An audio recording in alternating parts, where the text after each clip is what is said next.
Yo, what's going on YouTube? Welcome to my corner of the world. It is time for a death battle. We have Dante versus Clive, Devil May Cry versus Final Fantasy. I don't know anything about Clive. I don't know anything about Final Fantasy. And I know some about Dante. Like, I don't know all of his lore, but I do know some things about him. I know that he is, half I'm pretty sure he's half demon. um he is, I believe his father's name is Sparta, if I'm remembering that correctly. I know he's got the whole devil trigger thing. Yeah, I don't know too much about Dante, but I know a little bit, like enough to hold in a conversation. But anyway, I'm rooting for Dante with this since I know more about him than Clive, and I actually really like Dante as a character. But yeah, let's just hop in. I'm ready to get into this. Links to the original video will be in the description if you want to check it out on your own. Let's run this up.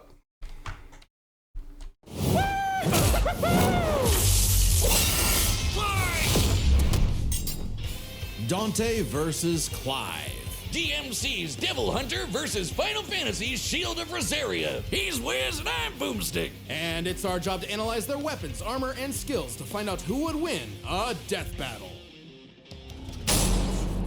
I also know about his brother It's a dangerous Virgil. world out there. Cultists, demons, and evil businessmen lust for power.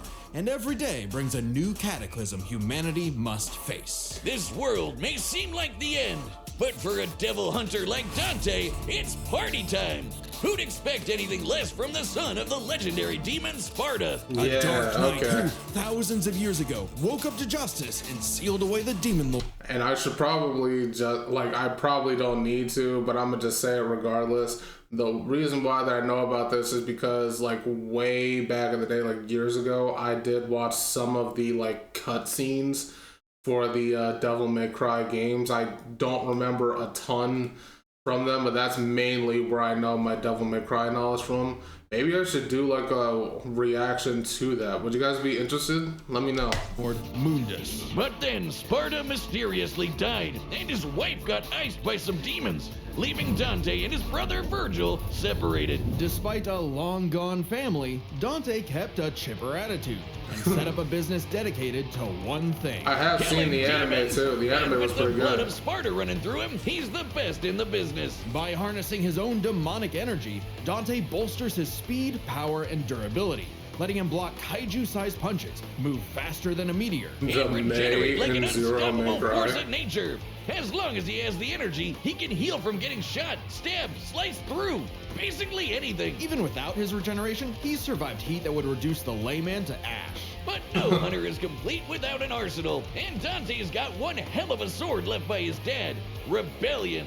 Plus ebony and ivory, two magic pistols with endless ammo clips, and they say the perfect gift doesn't exist. But Dante's full arsenal is far larger and stranger.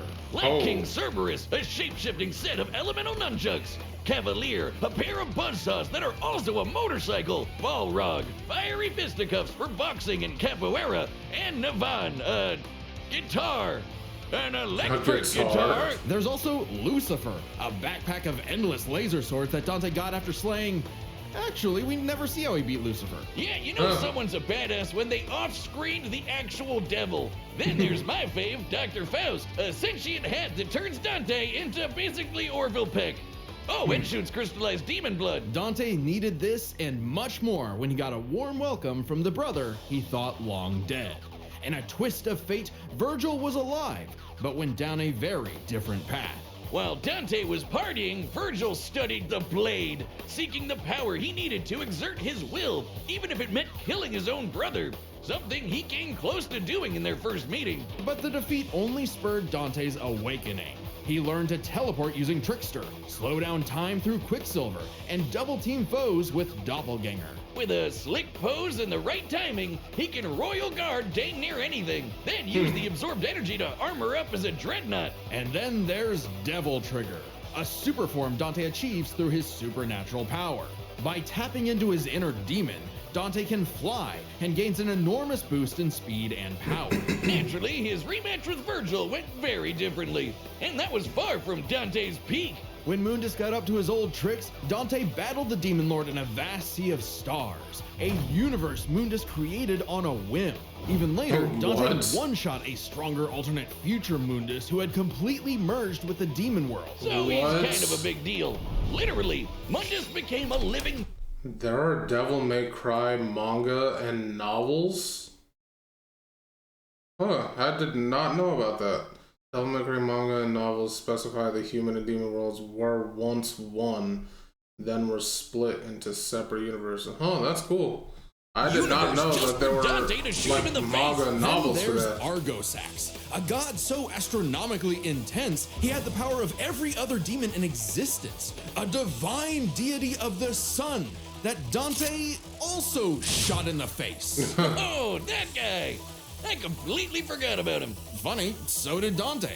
Despite how powerful Argosax was, he was just an insignificant Tuesday to Dante. So it's safe to say Dante had become the strongest around.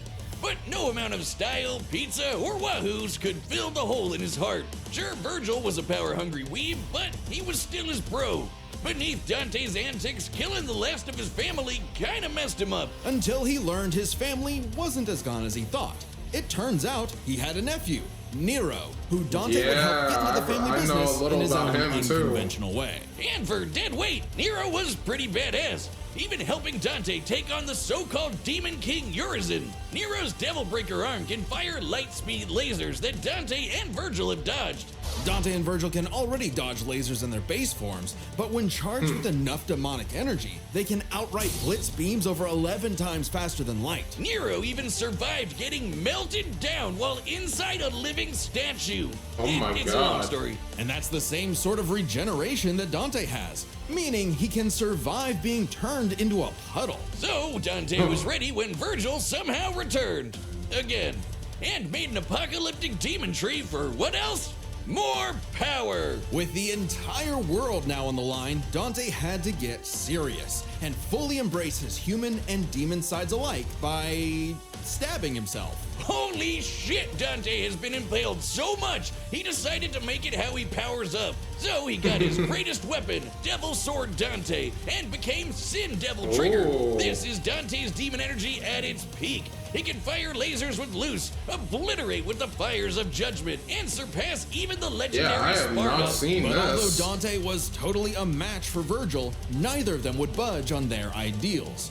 Both were destined to duel until one was dead forever. But thanks to Nero and 2 well-placed bitch slaps, they got some sense knocked into him. Dante realized that if he couldn't make Virgil abandon his ways, he might as well keep an eye on him.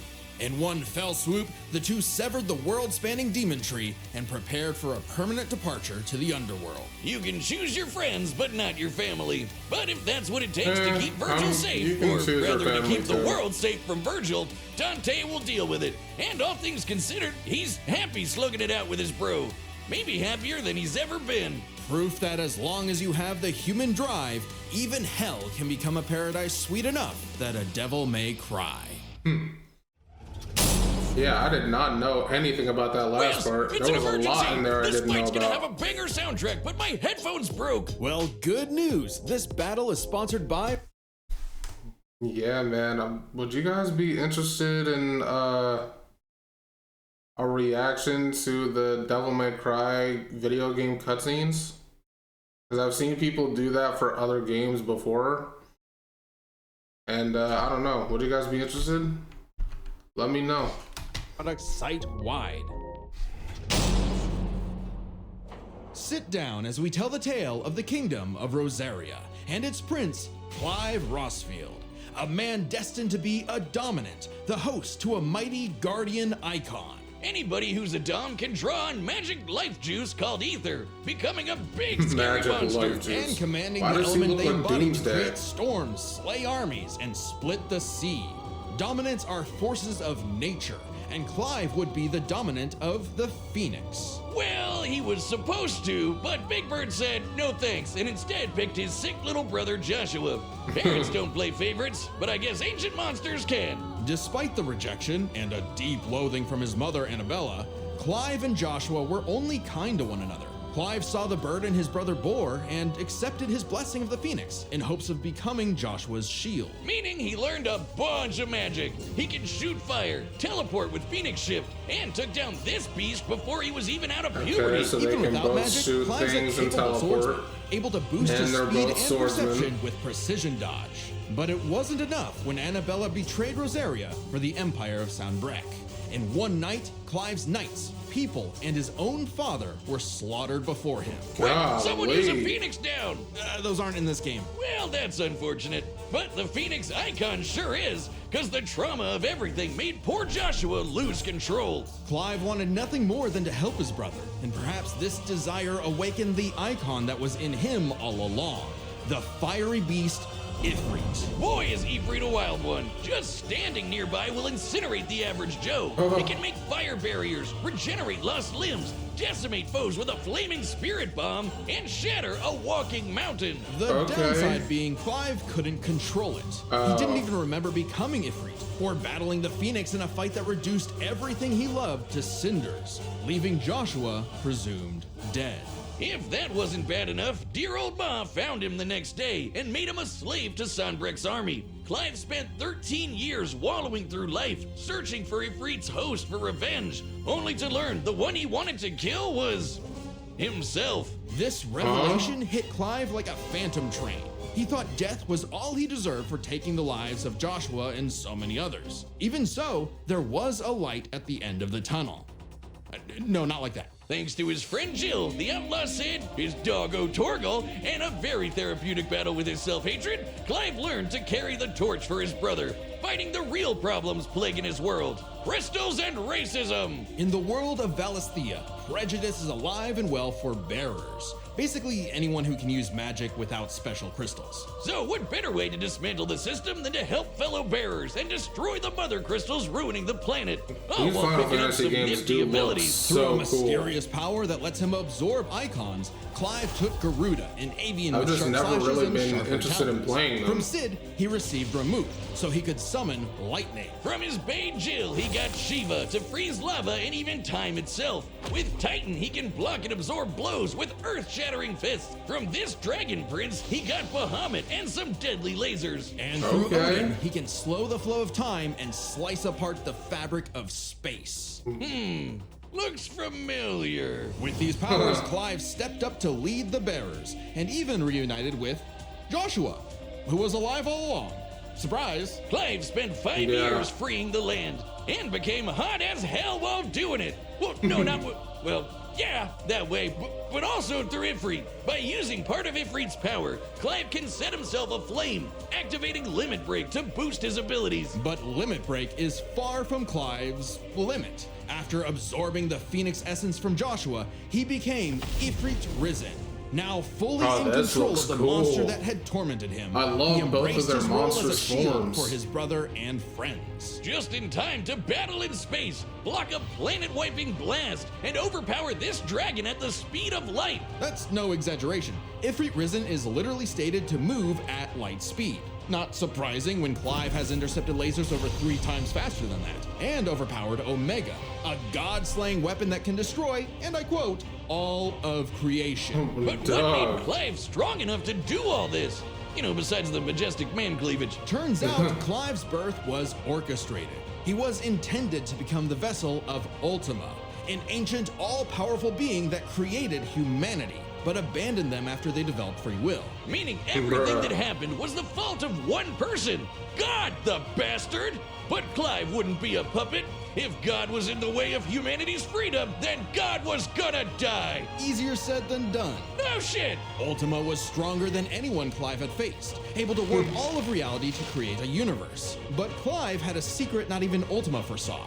Over his journey, he developed a special state of mind, Logos. AKA someone powered by human will and the bonds of consciousness with others. Okay, that sounds like anime friendship crap, but trust really me, it made does. Clive a badass who could surpass his limits, getting stronger over the course of just one fight. So much so that, despite struggling against Ultima initially, by the end of the fight, Clive took out Ultimalius, a more powerful amalgamation of Ultima and his entire species, all while Clive was in his base form. Ultima literally became Ultima Squared, but Clive still kicked his ass, using his bonds with his brother, his friends, and his unbridled will. Clive killed. That is genuinely some power of friendship type stuff. Ain't no way.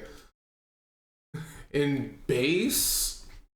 Form. No Ultima way. literally became Ultima Squared, but Clive still kicked his ass, using his bonds with his brother, took that his down friends, in and base? his unbridled will. Clive killed God in a giant 999,999 damage punch.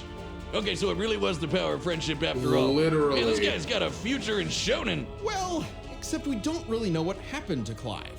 Whether he lived or died, though, doesn't really matter. It was his journey and the world he created that made his life meaningful. Clive's dream of a future where everyone can live and die on their own terms had become a reality. And his stories were written up in a book by a certain Joshua Rossfield, which he titled Final Fantasy. Okay. So, I don't know why it doesn't show like the images down here anymore.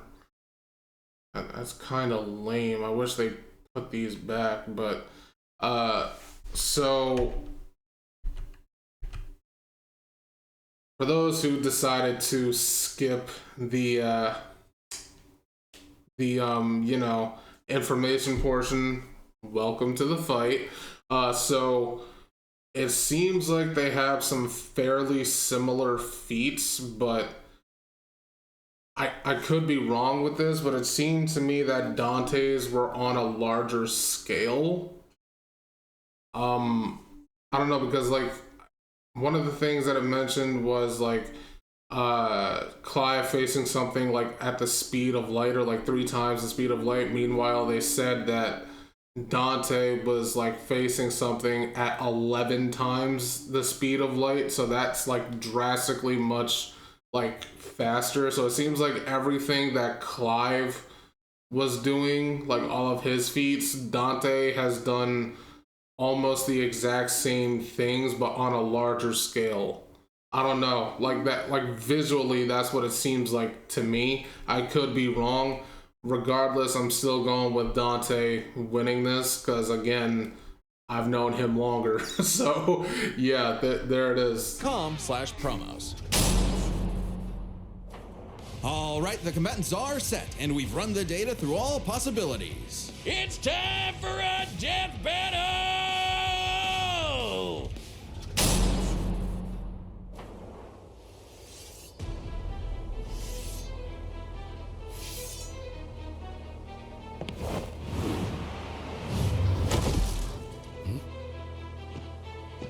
That, and they mentioned that Dante can literally regenerate from being a puddle of blood, so I don't think Clive can do that.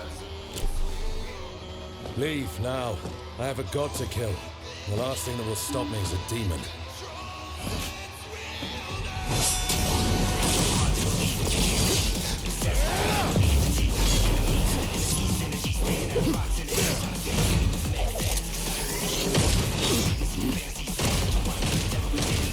Oh, that's cool.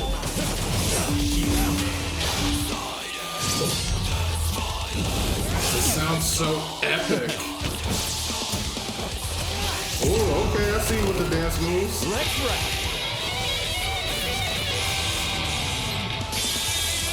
Fancy yourself a bard?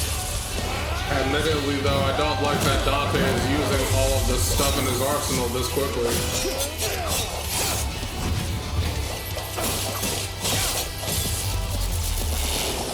That is a bit concerning. Not him moonwalking out of the blast.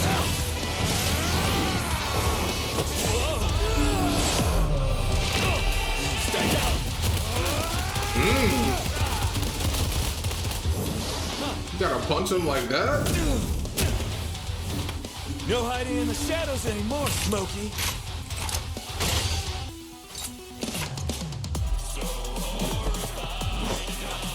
Time to see the light.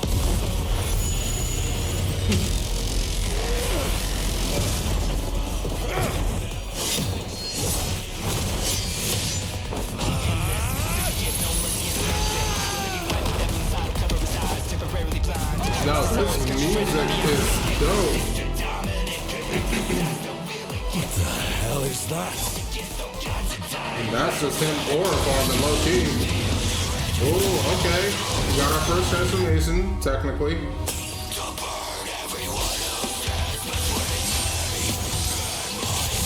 Again, it is concerning that he's already transformed and Clive has not.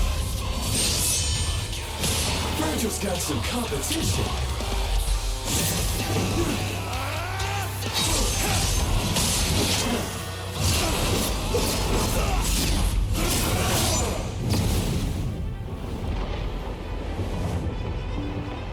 Still holding out on me? Let's see what your monster can really do! So the devil cries for more. Let's give him everything we've got. Do it.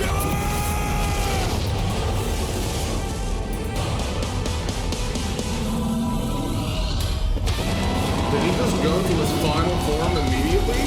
Dude, this battle is sick, by the way. Oh, and this music. Oh, and Dante went final form too. Okay, this is it.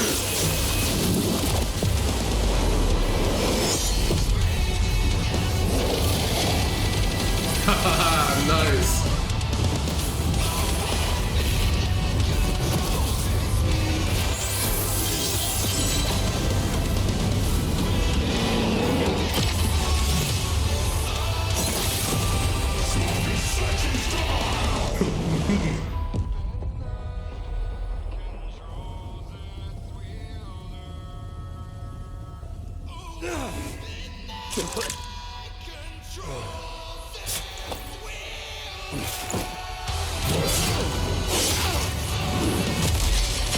Please, just once. I need more. Oh, don't tell me that power of friendship stuff is actually gonna save him. I need every.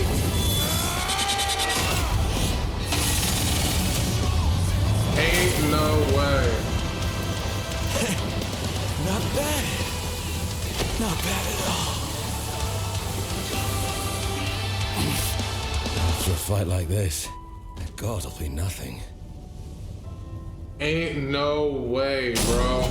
KO! Okay, that was a whole nother level of close, but I think we got the point. This was not an easy call to make. Dante and Clive matched each other so closely it was hard finding a definitive advantage either had. This is best explained through three categories, starting with stats. Both Dante and Clive could easily beat up universe-busting threats. Mundus and Ultimalius could create universes at a whim, and Dante and Clive defeated them sans their own super forms. Dante and Clive could both consistently intercept lasers at faster-than-light speeds. And Dante could always amp up with demon juice to briefly outspeed Clive anyway. But Clive could match that by boosting his own speed and reflexes through precision dodge. Both were so beyond the pale that neither could definitively overpower the other. Still, given their crazy powers, you'd think one of their abilities would break the deadlock. Not so much. Dante and Clive could generally match each other blow for blow, be it to teleport, slow down time, flash freeze the other, block and absorb hits, etc. Yeah, they do Dante could seem survive like the intense really flames similar. of Ifrit.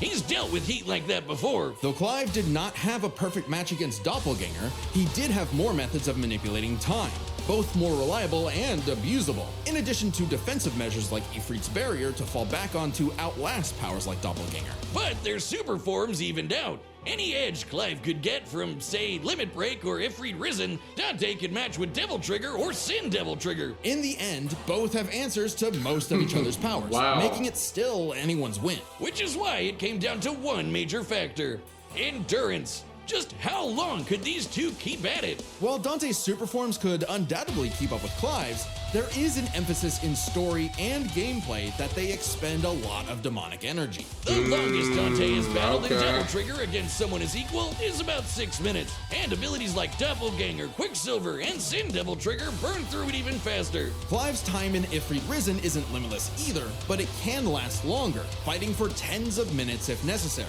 But given how close this match is, it's vital. If Ifrit Risen catches Dante outside of Devil Trigger, it's over. I know what you're thinking. Dante's crazy tough. His healing factor's way better than Clive's. Clive can Yeah, I regen lost was limbs, sure, thinking but that. Dante can heal from getting reduced to Yeah, a so puddle. what happened Wouldn't there? he just tank Ifrit's attacks? Well, yes, but also no. This is where context is everything. While no doubt impressive, Dante's healing has been overcome in the past because it is tied to how much energy he has. Less demonic energy means a less potent healing factor. Like when he got knocked out for a month straight by Urizen, only surviving thanks to a constant source of demon blood. Hell, overtaxing demon regen is how Dante killed Virgil in the first place. Even if we assume Dante could get a second wind, it's always possible Clive could get one too, becoming even stronger from pure willpower, just like when he fought Ultimalius. So, for as tough and persistent as Dante was, Clive was able to endure just that much more to get the final edge. The devil was in the details, but Clive's victory is no fantasy. The winner is Clive Rossfield. Yeah, I was not expecting it to be that close. That is interesting. Huh.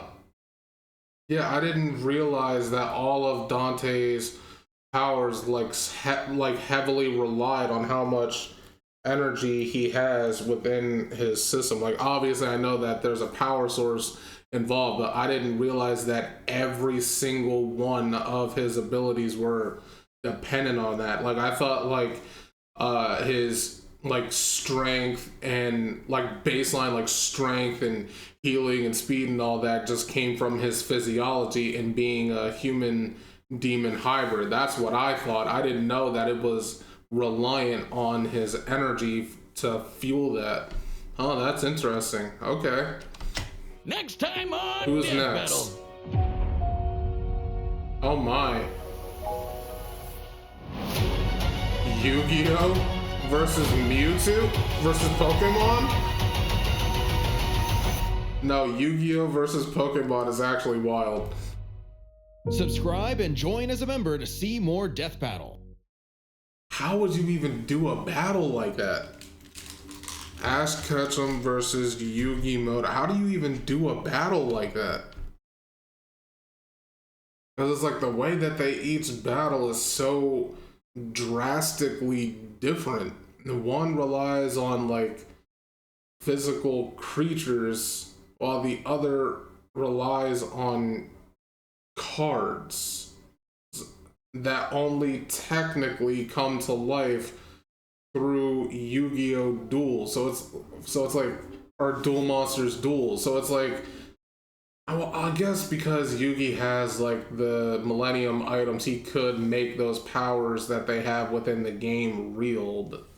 Yeah, okay. Anyway, I'm not gonna try to make this outro too long. This battle was so sick. It was a lot closer than I thought it was going to be. Like, I don't know anything about Final Fantasy, but it seemed like, to me anyway, that what they were going through in the bio, because obviously all of what they say in the bio is condensed, right? So like, it seemed to me like they were going through like pretty much the same stuff, but like their feats were like really similar, but it seemed to me like Dante's were on a larger scale, so I thought that might give him the edge here, but no, I was wrong. I didn't realize just how much of his abilities relied on having that energy coursing through him, while Clive's wasn't quite as dependent on that. So that's interesting. But anyway, loved the fight, loved the animation for it, loved the music. This was dope. I really love this, and I can't wait for the finale of Ash Ketchum versus Yugi Moto. It's going to be awesome. I can feel it. Anyway, that's it from me. If you guys enjoyed my reaction, make sure to leave a like, comment, and subscribe. I would really appreciate it, and I will catch you in the next video. See ya.